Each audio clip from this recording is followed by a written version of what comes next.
Ele diz assim, ó: e se fez algum dano, ou te deve alguma coisa, põe na minha conta. Amém? E se te fez algum dano, ou se te deve alguma coisa, põe na minha. Vira para quem está do seu lado assim, irmão, com olhar de crente, e diz assim para ele, ó: põe na minha conta.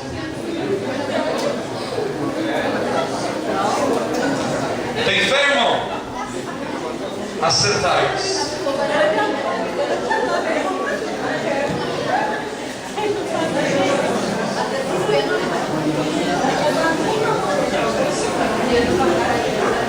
Se você entrou devendo, você já sabe quem vai pagar.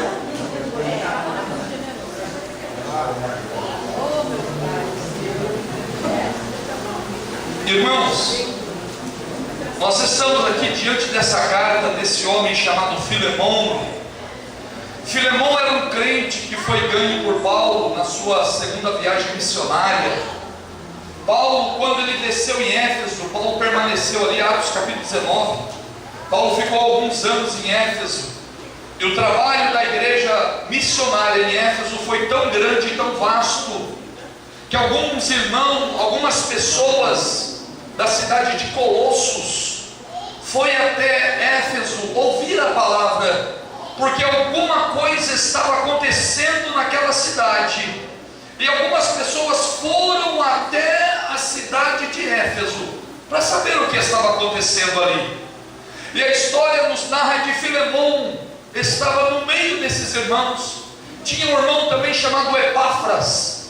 Tudo nome sugestivo para vocês aí que vai casar ou que espera ter filho, vocês já sabem, né? São só nomes bíblicos, irmãos, né? A pessoa, você chegar na escola lá, qual é o nome do seu filho? Epáfras. Ah, já sei quem é. Mas João, Maria, Tiago, etc. Tudo nome, né? Mas vamos lá.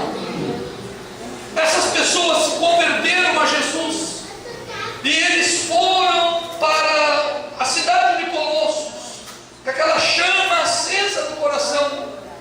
E Epáfras foi uma das pessoas mais maduras, que ali estabeleceu um ponto de pregação na casa de Filemão.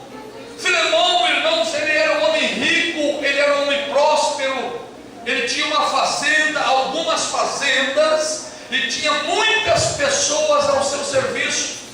Ele era um crente em Jesus e era rico, irmão. Pecado não é ser rico, irmão. Pecado é ser avarento, é ser miserável, muquirana, mão de vaca, e etc. O problema não é o dinheiro, irmão. O problema é você. É a pessoa que põe o amor ao dinheiro, e o amor ao dinheiro é a raiz de todos os males. Pois bem, Filemão era um crente rico, era um crente próspero, que cedeu a sua casa para fazer culto, e havia culto ali na casa de Filemão constantemente, e havia uma bênção ali tremenda naquela casa. E a Bíblia nos diz, irmãos, que um dia um dos empregados de Filemão, chamado Onésimo, o nome Onésimo significa proveitoso, o nome Onésimo significa útil. Esse empregado, ou esse escravo de Filemão, ele roubou o seu patrão, ele roubou Filemão, ele roubou algo valioso, ou até mesmo dinheiro. A história não nos deixa clara para saber, mas ele deu um prejuízo para Filemão, e ele fugiu, escravo fugitivo, porque ele tinha roubado o seu patrão, ele tinha roubado o seu senhor. Ele estava fugindo por causa do roubo e por ser escravo. E a história narra que esse homem um dia acabou a sua riqueza, acabou o dinheiro que ele roubou. Agora ele está numa situação catastrófica, porque é um escravo fugitivo, que ninguém mais queria ele, porque os escravos tinham as suas marcas identificatórias. E além de ser um escravo fugitivo, ele roubou. E segundo a lei romana, que é o que imperava escravo que fugia já era digno de morte, e ainda ladrão, irmão, deveria morrer mais ainda. Agora Onésimo está fugindo de Filemão porque roubou, fugindo porque é um escravo fugitivo, de vez de ser útil, como o próprio Paulo diz aqui, outro hora ele foi inútil. Por que ele foi inútil? Porque roubou o Senhor, roubou o seu amo, o seu patrão. Inútil, mas agora é útil. A história diz que esse homem ele foi para Roma. Irmãos, Roma era a capital do mundo, do império do mundo antigo. E todas as pessoas que iam para Roma, havia muitos fugitivos, havia muitas pessoas com vida duvidosa em Roma. E chegou aos ouvidos de Onésimo que ali tinha um homem preso numa casa chamada Paulo. Paulo nessa época estava preso numa casa, Atos capítulo 28. A Bíblia diz que por causa da cidadania romana que Paulo tinha, foi-lhe dado um direito de alugar uma casa, até que chegasse a sua sentença. Paulo estava preso, mas uma prisão domiciliar, devido a todas as suas qualificações, as suas graduações e tudo aquilo que sobejava a vida de Paulo. Ele teve o privilégio de alugar uma casa, e naquela casa ele era um prisioneiro, esperando que Nero julgasse a sua causa. E nessa casa, diz os historiadores e a própria Bíblia, que Paulo evangelizava, que Paulo fazia culto. Existem cartas que Paulo escreveu, irmãos, é denominada de carta das prisões. Filemão, a carta de Colossenses, segundo Timóteo, a carta aos Efésios, a carta aos Filipenses, foram cartas que Paulo escreveu enquanto estava preso. Ele estava preso, mas não estava batido. Ele estava preso, mas não estava descaído e nem com semblante caído. No entanto, quando você lê a carta aos Filipenses, existe pelo menos 16 versículos dizendo: alegrai-vos no Senhor. Outra vez vos digo, alegrai-vos no Senhor. O homem que estava preso estava prestes a ter a sua cabeça arrancada. O homem que estava prestes a perder a sua vida por amor ao Evangelho, ele não estava triste, pelo contrário, ele estava dizendo: irmãos, alegrai-vos no Senhor, alegrai-vos no Senhor. O que é que tem te feito o teu coração ficar triste, entristecido? Nessa noite eu te digo, há uma razão para nós estarmos alegres, independente da circunstância. Nosso irmão acabou de cantar aqui: irei para uma linda cidade, aleluia. E nós já falamos aqui uma outra feita, que lá não haverá choro, dor, ranger de dente, maldição. Lá não haverá IPTU, IPVA, conta de água, nada disso. Lá nós vamos estar para todos sempre. Aquele homem foi procurar Paulo. Onésimo foi até Paulo. E Paulo diz aqui, verso de número 1: eu, prisioneiro de Jesus, irmão. Paulo não se considerava um prisioneiro de Nero. Paulo se considerava um prisioneiro de Jesus. Aleluia. Um prisioneiro de Jesus, sim. Porque como escravo e prisioneiro do Senhor, eu não faço o que eu quero, mas eu faço o que Ele quer. Como escravo do Senhor, eu não tenho domínio sobre mim mesmo, mas Ele tem o domínio sobre mim. Já não sou eu que vivo mais, mas é Cristo que vive em mim. E a vida que eu vivo agora, eu não vivo segundo o meu querer, mas segundo o querer do Senhor. Ele é o Senhor e nós somos teus servos. Paulo estava lá fazendo culto. De repente chega alguém e diz: ó, o seguinte, tem um homem aqui chamado Onésimo, ele está querendo falar com você. Entra aí. Onésimo entrou. Alguns historiadores dizem, Hernandes Dias Lopes diz que Onésimo foi ali preso também. Ele estava preso e foi preso junto com Paulo, segundo ele, mas eu não creio assim. Eu creio que ele foi procurar Paulo, porque Filemão, seu patrão, o seu senhor, falava de Paulo, porque Paulo é o pai das missões. Paulo que ganhou ele para Jesus. E quando nós somos ganhos para Jesus através de uma pessoa, eu creio que com os irmãos são assim também. Há um carinho especial para uma pessoa que te ganhou para Jesus, não é assim, irmãos? Você tem um carinho especial para aquela pessoa que te conduziu a Cristo. Então eu tenho certeza que Filemão falou por diversas vezes de Paulo no culto, e o Onésimo ouviu. Agora Onésimo está em Roma, ele vai procurar Paulo, e quando ele procura Paulo, ele abre o seu coração para Paulo. Ele diz: Paulo, eu sou escravo de Onésimo, eu sou escravo de Filemão, eu sou um escravo fugitivo, e tem mais, ó Paulo, eu roubei Filemão, e eu gastei todo o dinheiro, como filho pródigo, assim eu procedi. Eu peguei aqueles pertences e eu saí para o mundo para gastar no mundo, e agora eu não tenho mais nada. Eu sou um escravo fugitivo e eu estou condenado à morte. Mas eu me lembrei do meu Senhor, que falava sempre de você nas suas mensagens. No culto sempre mencionava Paulo, o apóstolo Paulo, e eu fiquei sabendo que você está aqui. Então eu vim aqui pedir para o Senhor me ajudar com o meu amo, com o meu Senhor. Irmãos, ele foi em busca de ajuda, ele não foi em busca da salvação, ele não foi em busca da regeneração, ele foi em busca de uma ajuda secular, para que Paulo viesse ajudar ele naquela situação adversa. Assim deve ser a igreja de Jesus, irmãos. Muitas pessoas às vezes te procuram e me procuram por causa de alguma dificuldade secular, e como o nosso irmão já falou aqui, qual é o nosso dever como igreja? Nós devemos demonstrar o amor de Deus, atendendo e ajudando as pessoas. O que Paulo fez? Paulo, eu vou te ajudar, mas vem aqui. Paulo pregou para ele, Paulo pregou para ele, Paulo pregou para ele. Mas será que Paulo ganhou aquele homem na sua primeira mensagem? Não.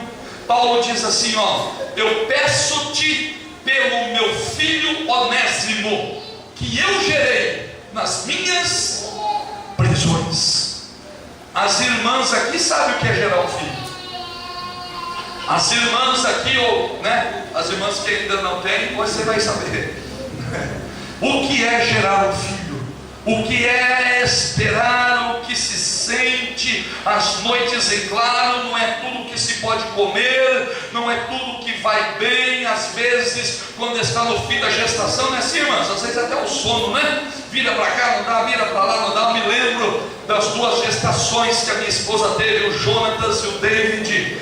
Cada um foi diferente um do outro, mas eu me lembro que nos últimos dias do David, ela não conseguia dormir. Tudo que comia voltava para fora, não havia comida e voltava para fora. Paulo está dizendo: eu estou pedindo pelo meu filho, que eu gerei. Paulo está dizendo: eu passei noites sem dormir em oração, eu passei sem comer, ou seja, jejuando por causa dele. Eu estava num processo de gerar ele na fé, e quando está se gerando, não se gera do dia para a noite. Há um período de gestação. Uma criança normalmente nasce em 9 meses, normalmente. O meu menino mais velho foi mais depressa, irmão. Com 8 meses já disse que não está aguentando mais.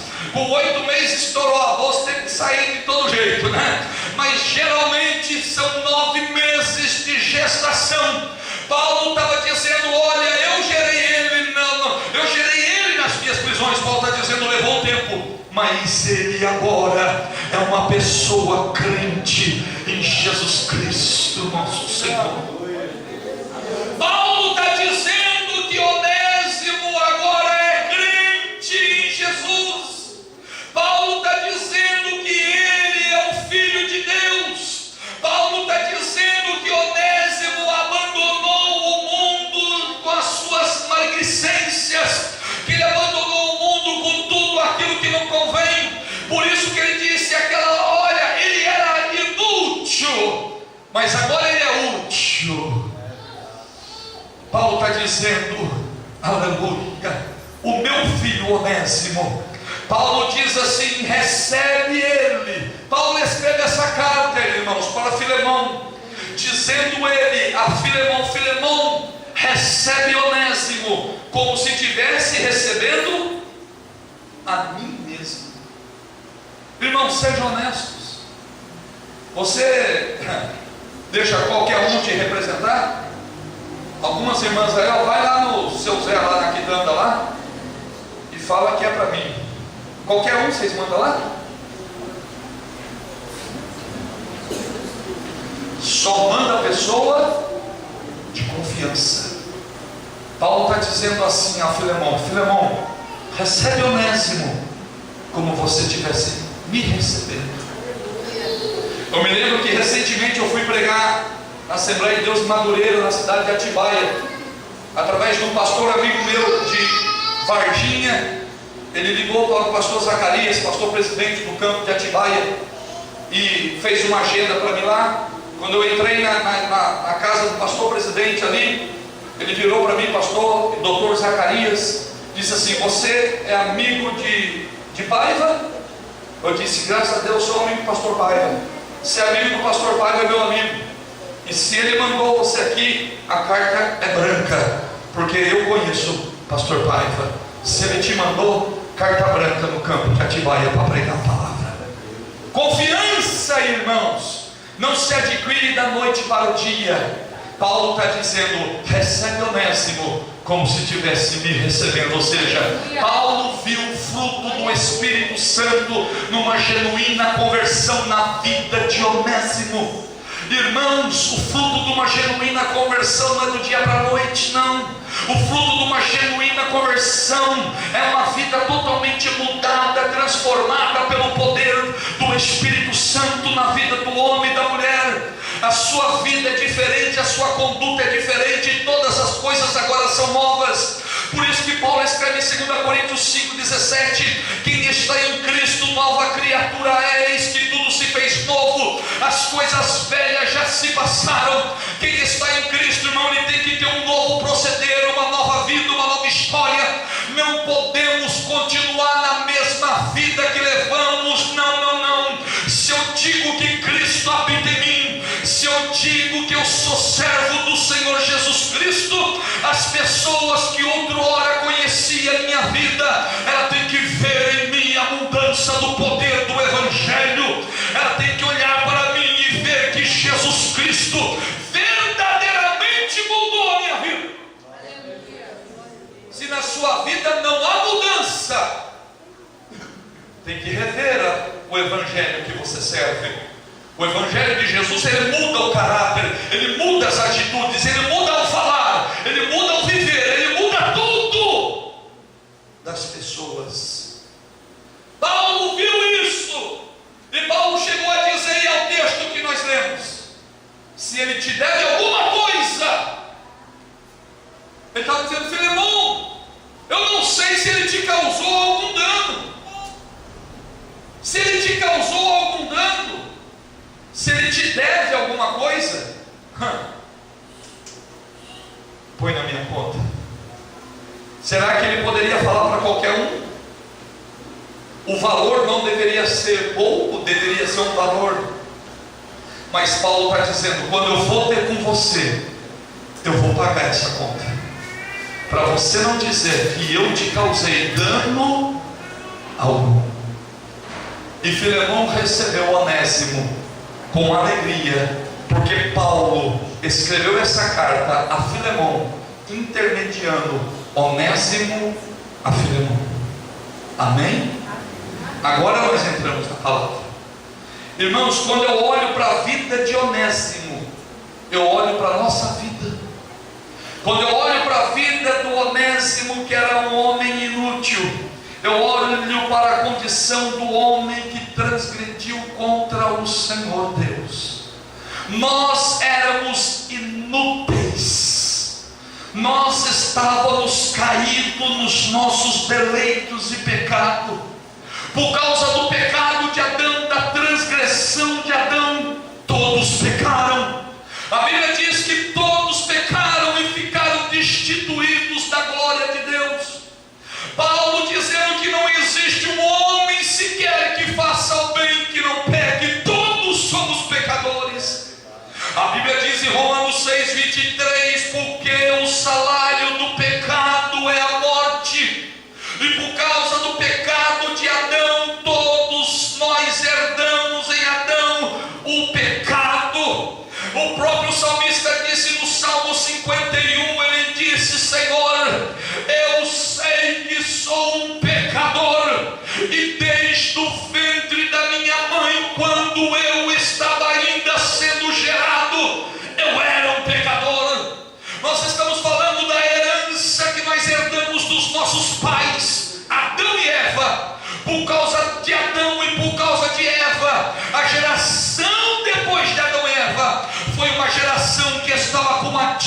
com Deus. Através de Adão, todos nós somos transgressores da lei, todos nós somos devedores a Deus Pai, todos nós estamos devendo ao Senhor, todos nós estamos afastados do Senhor. Isaías 59:2 diz: os vossos pecados fazem separação de vós e o vosso Deus.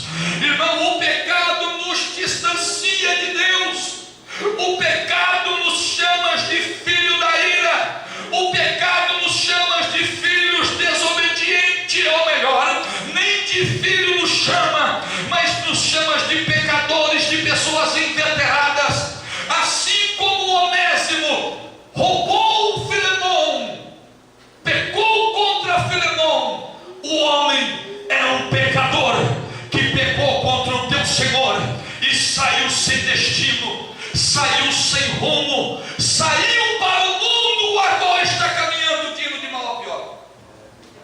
Onésimo, pecador, é tão fácil, né, irmão? Nós vemos um sujeito que está lá numa vida catastrófica e miserável e dizer: rapaz, que vida miserável é essa, né? Era nós, somos nós sem Cristo. Assim era Onésimo, errante pelas ruas de Roma até encontrar Paulo. Assim era eu, assim era você, assim era a raça humana toda em pecado, e debaixo do pecado estávamos todos nós. A Bíblia diz que nenhum homem sequer houve na terra que não pecou. Todos pecaram, todos. O Antigo Testamento Deus fechou debaixo do pecado. Houve 400 anos de silêncio entre o profeta Malaquias e Mateus, entre o Antigo e o Novo. Há um silêncio de 400 anos. A ira de Deus estava sobre o povo, porque o povo pecou, o homem pecou, a mulher pecou, e não existe ninguém bonitinho para dizer: eu não pequei. Todos pecaram, todos nós pecamos. Mas o que acontece? Onésimo vai até Paulo e pede para Paulo ajudar ele. E Paulo, o que Paulo faz? Aqui o verso ele diz assim, ó: peço-te pelo meu, verso 10, peço-te pelo meu filho Onésimo. O que Paulo faz? Ele intermedia, ele serve como um intermediário entre Onésimo, o fugitivo escravo, e Filemon, o senhor, aquele que recebeu a transgressão. Como Filemon tinha uma estima muito grande por Paulo, ele deu crédito a Paulo. Aleluia. Assim éramos nós, irmãos. Mas nós não fomos para Paulo, nós fomos para Jesus. Jesus é o nosso mediador entre Deus e os homens. Assim como Onésimo foi para Paulo, eu e você, nós fomos para Jesus. A Bíblia diz que somente há um mediador entre Deus e os homens, Jesus Cristo, homem. A Bíblia chama Jesus Cristo segundo o sumo sacerdote segundo a ordem de Melquisedeque. Não tinha princípios de dias e nem fins de dias, sem árvore genealógica, e segundo a ordem de Melquisedeque, Jesus é o nosso sumo sacerdote. E nesse exato momento, enquanto aqui estamos, Jesus está mediando entre Deus e Pai. Na escola dominical, nessa lição do tabernáculo, fala muito sobre isso. É o sacerdote, o sumo sacerdote, que tem que oferecer sacrifícios contínuos. Mas o autor aos Hebreus disse que Cristo, oferecendo-se uma só vez para tirar os pecados de muito, nós temos um sumo sacerdote, nós temos alguém que intercede perante o nosso Pai, perante aquele que nós pecamos contra Deus, mas nós fomos até Jesus Cristo, e por Jesus Cristo, Deus Pai nos aceita. Aleluia, aleluia, aleluia. Por isso que está em 1 João capítulo 2, irmãos: filhinhos, eu vos escrevo isso para que não pequeis, mas se vós pecar, há um advogado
verso 2 ele diz: porque Ele é a propiciação pelos nossos pecados, não tão somente pelos nossos pecados, mas pelos pecados de todo mundo. Quem é a propiciação? Quem é o propiciatório? O propiciatório é o próprio Jesus Cristo.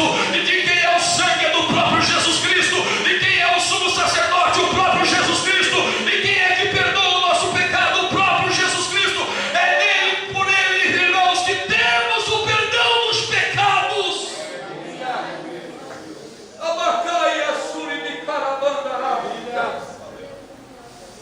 Sabe por que tinha aquela tampa? E tinha que ser de ouro puro? Porque dentro da arca tinha as tábuas da lei. A segunda tábua estava dentro da arca. Dentro da arca tinha um maná que eles colheram no deserto. Dentro da arca tinha a vara de Arão que floresceu no deserto. O que tem a ver? Deus mandou guardar ali para memorial. Mas em cima de tudo isso estava a tampa do propiciatório, de ouro puro, maciço, muito caro aquilo. Por que estava por cima? Sabe por quê? Aquelas tábuas da lei, irmãos, não eram as primeiras tábuas da lei. Se lembra da primeira, que quando Moisés desceu do monte, o povo estava se contaminando com o bezerro de ouro? Se você não leu, eu tenho certeza que assistiu no Macedinho. Quem não leu, viu o Macedo, irmão. Na Record passou lá, né? Tirando as heresias, alguma coisa certa. Mas tudo bem. Era a segunda. Moisés ficou 40 dias. Por causa do pecado do povo, Moisés quebrou as tábuas da lei. Por causa do pecado do povo. Agora Deus disse: Moisés, você vai subir de novo. É mais 40 dias agora. Mas só que eu não vou lavrar as pedras, agora é você.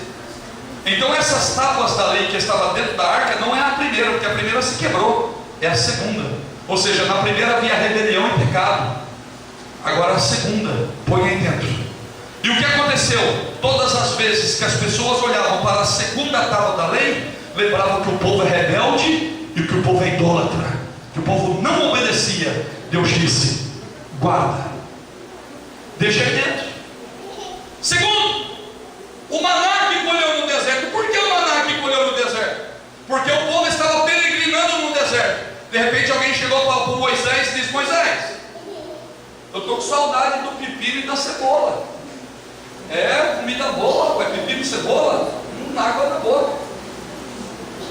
Moisés, não tinha sepulcro no Egito para nos enterrar? Nos trouxe aqui nesse deserto para perecer? O povo começou a murmurar não contra Moisés, mas contra Deus. Porque Jesus Cristo disse: aquele que recebe aquele que eu enviei a mim, me recebe. Mas aquele que rejeita aquele a qual eu enviei a mim. Então, quando eles estavam rejeitando a Moisés e se levantando contra Moisés, eles estavam se levantando contra o próprio Deus. Aí sabe o que Deus fez? Maná, maná, maná. E o maná era para ser colhido todos os dias.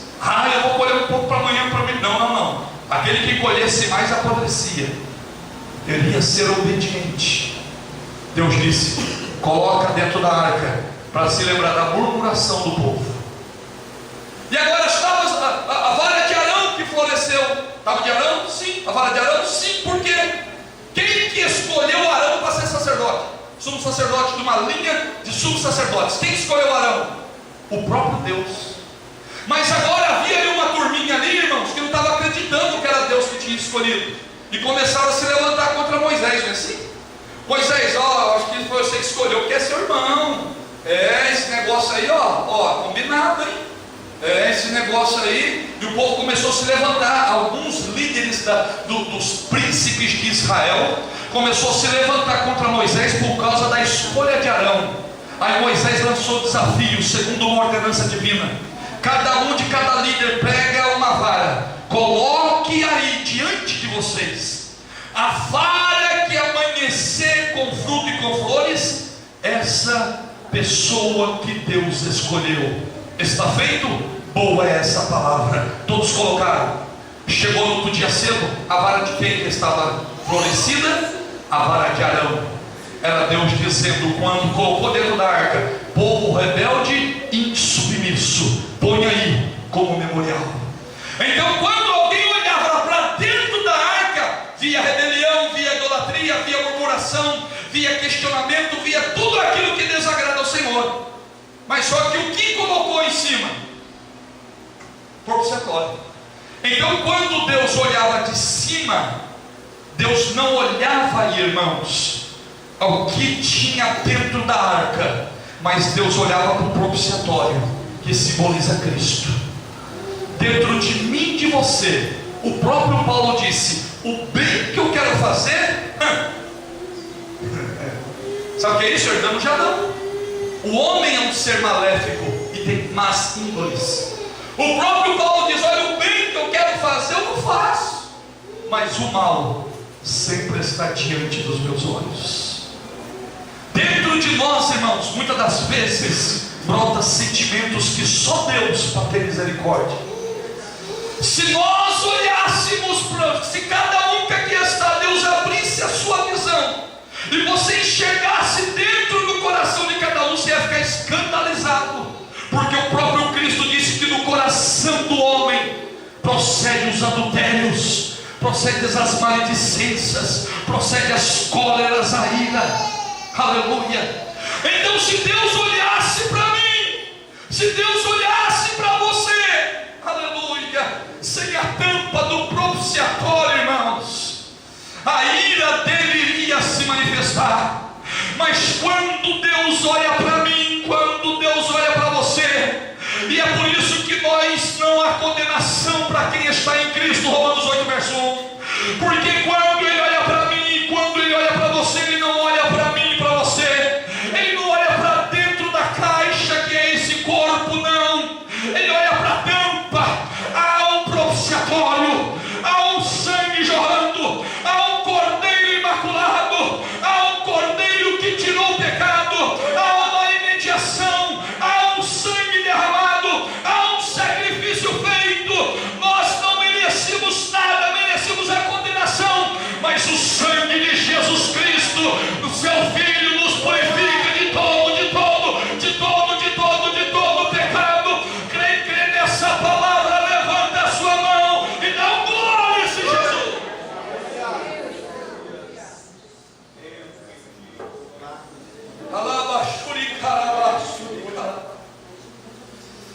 Nós merecíamos era o inferno, irmãos. Mas quando Deus olha para o Francisco, vê um propiciatório, diz, não, tem sangue lá, tem sangue ali, tem sangue ali, tem sangue ali, tem sangue aqui, tem sangue, aleluia. Então Ele não nos julga segundo, aleluia, não, Ele olha para o Calvário, e quando Ele vê um cordeiro imolado, Ele diz, está perdoado, está perdoado, está perdoado, está perdoado, está perdoado, está perdoado, está perdoado, está perdoado, está perdoado. Terceiro, Paulo diz, e foi o texto que nós falamos, foi na minha conta. Paulo diz, eu pago. Olha a minha conta. Nós não devíamos para Deus? E o que Cristo fez no Calvário? Se lembra?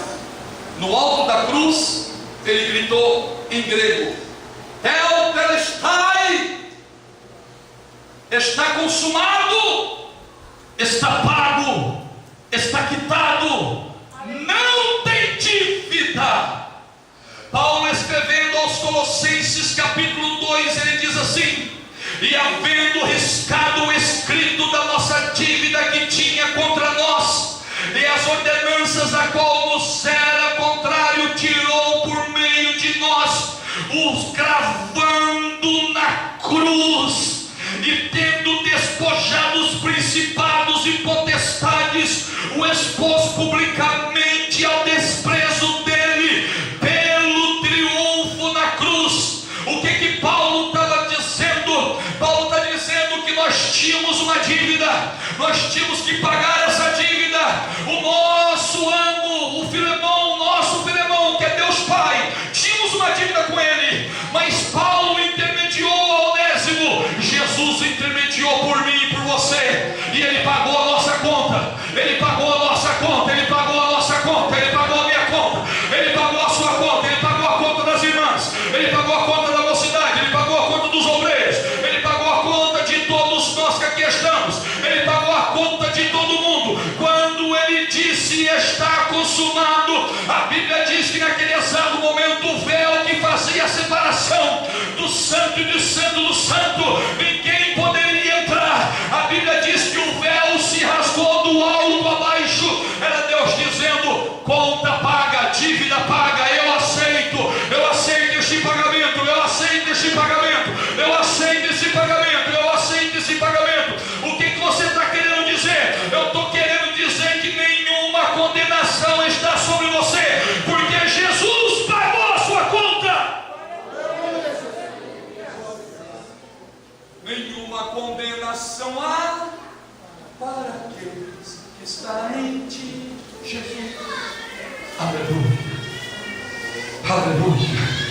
Martinho Lutero, em 1517, o grande reformador da história protestante, um dia nos seus escritos, diz o historiador, Satanás apareceu para ele numa visão, e Satanás olhou para ele e disse: Lutero, você se julga salvo? Lutero, você se julga agora um pregador da justificação pela fé? Você cometeu tantos pecados, Martinho Lutero, e começou a jogar na face de Lutero os pecados, porque ele é o acusador dos irmãos. Sabe quem acusa pecado, irmão? O diabo. Ele é o acusador. O Espírito Santo não acusa ninguém, ele convence. A palavra convencer é muito diferente de acusar. Você está entendendo? Então quem gosta de acusar, irmão, está prestando serviço, ou um desses serviços, né? Agora, se o Espírito Santo te conduz, você está prestando um serviço para o reino de Deus. Aleluia. Aí Martinho Lutero diz: rapaz, ele olhou a lista assim, né? Não tem mais pecado, não, estou achando pouco. Aí o diabo: presta aí, começou a escrever a lista, aumentando a lista. Aí Martinho Lutero deu uma olhada assim: não tem mais não? Não, espera aí. E apresentou aquela lista de compras assim, ó, grande, de pecados. Aí Martinho Lutero disse: empresta aí. E escreveu o que está escrito em 1 João capítulo 1, verso 7. Mas se andarmos na luz, como na luz ele está, temos comunhão uns com os outros, e o sangue de Jesus Cristo, seu Filho, me purifica de todo pecado. Aleluia, glória a Deus. Ele estava querendo dizer: a dívida foi paga, Jesus pagou a nossa dívida. Não tem dívida nenhuma, não há dívida nenhuma. A justificação é pela fé e não por obras. Eu sou salvo por intermédio da fé no sacrifício, e sou justificado pelo justo Jesus, que me justificou, me lavou, me regenerou da minha vã maneira de viver. Aleluia. Então Jesus pagou a nossa dívida. Quarto lugar, já estou terminando. O que Paulo diz, verso 16? Ele diz assim, ó: recebe-o. Aleluia. Recebe ele de volta na sua casa. Paulo estava dizendo assim, ó: restaura, deixa ele voltar para casa, recebe ele de novo em casa. Irmãos, a parábola do pródigo é a situação do homem caído. Nós éramos em Deus, por livre e espontânea vontade, abandonamos. Agora, Paulo diz assim, ó: recebe de volta, recebe, deixa ele voltar para casa. O que você quer dizer? Eu quero dizer que através de Cristo nós fomos restituídos à família de Deus, ao lar paterno. Outrora nós não éramos filhos, agora nós somos filhos de Deus. 1 João capítulo 3, irmãos, ele diz assim: filhinhos, eu vos escrevo isso. Aleluia. Ele diz assim: filhinhos, agora somos filhos de Deus, e ainda não é manifestado o que havemos de ser. Agora somos filhos, porque outrora éramos filhos da ira. João capítulo 1, verso 12: porque veio para ver os seus, mas os seus não receberam, mas todos os quantos o receberam, deu-lhe o poder de se tornarem filhos de Deus, a saber, aquele que crê em seu nome. Nós fomos recebidos, fomos restituídos à família de Deus.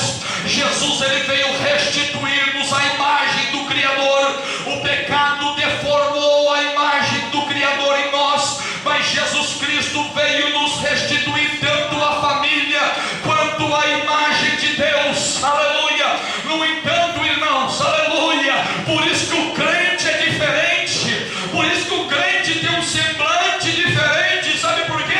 O crente que tem comunhão com o Pai, ele tem o brilho do Pai estampado no seu rosto. Eu tenho certeza que muitos de vocês, alguém já chegou para você que não sabe nada da sua vida, virou assim para você e disse: você é crente, né? Você diz: graças a Deus. Como que você sabe? Você é meio diferente. Não é assim, varão? Lá na Band? Trabalhando lá, de repente eu lá quietão na minha. Você é crente? Eu disse: eu sou crente. Eu ouvi mesmo que você é meio diferente dos outros, né? Aleluia, é a glória de Deus que paira sobre a vida do homem e da mulher que tem Deus na sua vida. Eu estava no Banco do Brasil, irmãos. Tinha um rapaz que cuida do estacionamento lá, e eu fui perguntar um negócio para ele, esperei um pouquinho, né? Porque ele estava conversando com uma moça, e fui ali e tal. De repente a moça olhou assim para mim. Nunca vi aquela moça de moda na minha vida, eu nunca vi. De repente ela virou para mim e disse assim: você é crente? Eu disse: sou, graças a Deus. Eu estou vendo que você é diferente. Eu fiquei pensando: será que eu levantei uma bandeira? Sou crente. Será que eu escrevi na minha testa que eu sou crente? Será que eu ando com uma camisa estampada que eu sou crente? Não, eu não estava, eu estava usando roupa comum, como qualquer outra roupa, irmão. Mas o que ela viu é que o mundo tem que ver na minha vida e na sua vida, porque você foi restaurado à imagem de Deus. Você tem a imagem de Deus, a imagem de Deus. Gênesis 1:26, Deus o criou à sua imagem, conforme a sua semelhança. Você é a semelhança de Deus, você é a semelhança do Pai. Você puxa o Pai e dá o Filho, você se parece com o seu Pai. Aleluia, glória a Deus. Não é assim? Você é a cara do Pai. Ô coisinha tão bonitinha do Pai. Vamos para frente, senão você desvia, irmão. Ele nos restituiu. Nos restituiu a imagem. E aqui eu finalizo. Olha o que Paulo diz. Recebe ele, verso 16. Para receber, né? Recebeu. Mas não recebe ele como um escravo. Recebe ele como um irmão. E um irmão amado. Sabe o que Paulo está dizendo? Você vai trazer ele de volta à presença, restituição. Você vai restituir ele à sua casa, sim. Mas não é qualquer restituição. Você vai trazer ele como irmão, já não como escravo. E não é qualquer irmão, é um irmão amado. O que Paulo estava querendo dizer? Paulo estava querendo dizer assim, você vai o exaltar, porque agora ele não é um mero escravo, agora ele é teu irmão em Cristo Jesus, nosso Senhor. Irmãos, nós éramos inúteis, nós estávamos jogados no mundo aí, Deus nos resgatou, Deus nos trouxe, Deus nos colocou aqui na posição. E Paulo escreve aos Efésios capítulo 2 que ele nos colocou assentado nas regiões celestiais. Deus, além de nos restaurar a sua presença, ele nos exaltou não como um qualquer. Nós não éramos filhos, agora somos filhos. Nós não tínhamos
capítulo 9.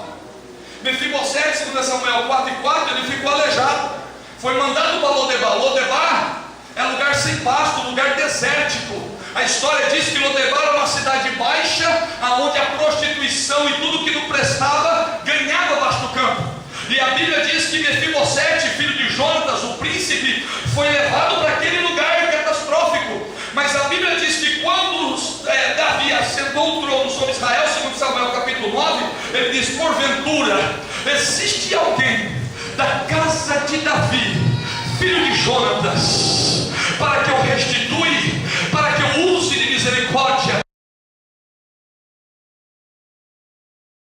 Existe um sim. Ele está lá em Lodebar, lá onde que não presta, lá no meio do pecado, da devassidão, lá onde que não tem fruto de nada. E Davi disse: manda trazê-lo. E quando ele trouxe, no verso 7, ele diz: não temas, porque de certo usarei de misericórdia para contigo, por amor de Jonatas teu pai, e restituirei todas as terras de Saul teu pai, e você vai comer pão na minha mesa. Versículo de número 13 diz assim: e Mefibosete morava em Jerusalém, e de contínuo comia pão na mesa do rei. Estávamos em Lodebar, mas o rei dos reis disse assim: ó, por amor a meu filho Jesus, manda trazer. E quando nós chegamos na presença do rei, chegamos atemorizados, mas pelo processo do sangue, ele diz: não temas, eu vou te receber, e você vai comer na minha mesa. E além de comer na mesa, e aqui eu paro a minha mensagem, porque falta 2 minutos. Aleluia. Quem está gostando diz amém. Esse amém eu paro agora. Quem está gostando diz amém. Esse amém eu prego mais 5 minutos. Quem está gostando diz amém.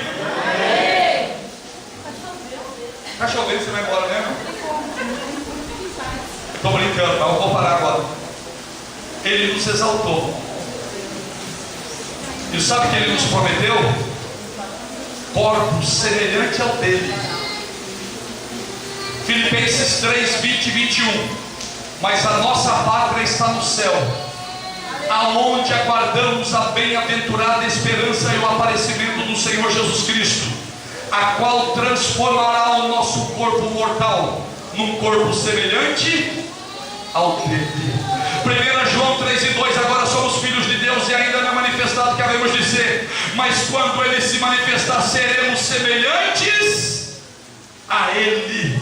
1 Coríntios capítulo 15, versículos 52 ao 58. Ao ressoar da última trombeta, a trombeta soará no piscar de olhos, e os mortos ressuscitarão incorruptíveis, e nós seremos transformados, porque convém que a mortal se revista de imortalidade, o que é corruptível se revista de incorruptibilidade. E o que eu disse na Santa Ceia no domingo passado pela manhã, o que eu disse? A morte, ele vai dizer: onde está a morte, o teu aguilhão? Onde está a morte? Ô morte, onde está a sua força? A morte não tem força, porque pelos méritos e da ressurreição de Jesus Cristo, ele nos exaltou e nos colocou nas regiões celestiais, e nós não somos qualquer povo. Ele diz: vós sois a geração eleita, o sacerdócio real, a nação santa, o povo adquirido, para anunciar a virtude daqueles que vos chamam das trevas para a sua maravilhosa luz. Vós que outro tempo não eres povo, mas agora sois povos de Deus.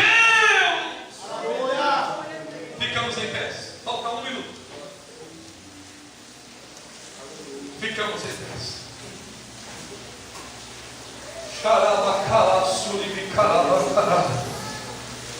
O que nós pregamos é essa palavra. Assim como Paulo foi um canal de Deus para Onésimo, Jesus é o nosso intermediário perante o Pai.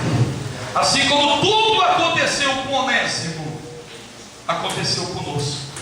E sabe o que é mais surpreendente, mais maravilhoso ainda? As horas não permitem, mas só vou falar com vocês. Quando você lê a história da patrística, o que é patrística? Patrística é os pais da igreja, depois que os apóstolos morreram. Sabe quem era bispo da igreja de Éfeso no primeiro século? Onésimo. Você pega os livros de história, está escrito lá: Onésimo, bispo de Éfeso. Sabe o que Deus faz? Deus nos tira do montouro e nos coloca para sentar entre os príncipes.